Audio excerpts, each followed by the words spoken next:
કેમ છો ખેડૂત મિત્રો? હું જયદીપ પટેલ આજે તમારા માટે નવી માહિતી લઈને આવ્યો છું। મરચાં, હળદર, ધાણા જીરુંની સિઝન અત્યારે પૂરજોશમાં ચાલી રહી છે। તો જે પણ ખેડૂત મિત્રોને મરચું દળવા માટે જે મશીન જે આવે છે પલ્વરાઇઝર મશીન, જો તેને લેવું હોય, ખરીદી કરવી હોય તો તમારા માટે એક જોરદાર સ્કીમ આવી ગઈ છે સરકાર માન્ય। એટલે ગુજરાત સરકાર પ્રોત્સાહન આપે છે જે ખેડૂત મિત્રો હોય છે તેને, જે હળદરનું વાવેતર કરતા હોય, મરચાંનું વાવેતર કરતા હોય, ધાણા અને જીરુંનું વાવેતર કરતા હોય એના માટે। તો એના માટે જો તમારે વધારે માહિતી જોતી હોય તો તમને હું નીચે નંબર આપીશ, એમાં તમે મને હાય લખીને મોકલજો અથવા હેલો કે સબસિડી એવું કંઈ પણ તમે મોકલશો તો હું તમને વધારે ડિટેલ આપી દઈશ।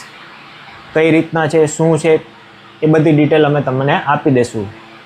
તમારા ગામના વીસી પાસે તમે જશો, ત્યાં જઈને તમે કહેશો કે આ એપ્લિકેશન મને કરી દો। આપણે જેમ મગફળીના વાવેતરમાં આપણે જે કરતા હોઈએ આઈ ખેડૂત પોર્ટલ ઉપર જઈને એ રીતના આપણે સામાન્ય ડિટેલ ભરી અને મોકલવાની હોય છે, બીજા અન્ય ડોક્યુમેન્ટ જોડવાના હોય છે।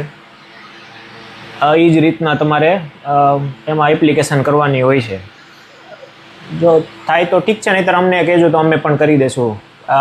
ફક્ત ગુજરાતના ખેડૂતો મિત્રો માટે જ છે। અને હા, મરચાંનું વાવેતર અથવા ધાણા જીરું અથવા હળદરનું વાવેતર ફરજિયાત છે। સરકારના નિયમો બધાય અઘરા થઈ ગયા છે। ત્યાં 3 સરકારી અધિકારીઓ આવે છે જોવા માટે, પૂર્વ ખાતરી કરે પછી તમને જે થયું તમારી સબસિડી અથવા જે પણ આપણે લાભ લેવાનો છે એ તમારી પાસ થશે। તો બસ, તમારે વધારે માહિતી જોઈતી હોય તો અમારો સંપર્ક કરો। જે પલ્વરાઇઝર અમારી કંપનીનું નામ છે। જો તમે આ વખતે પ્લાન કરી રહ્યા હતા કે ભાઈ મરચું દળીને અમે પાવડર બનાવીને માર્કેટમાં વેચી પણ ભેગું ન થયું હોય તો પોર્ટલ ખુલી ગયું છે 28 તારીખ સુધી, 28 એપ્રિલ 2026 સુધી પોર્ટલ ખુલ્લું રહેવાનું છે।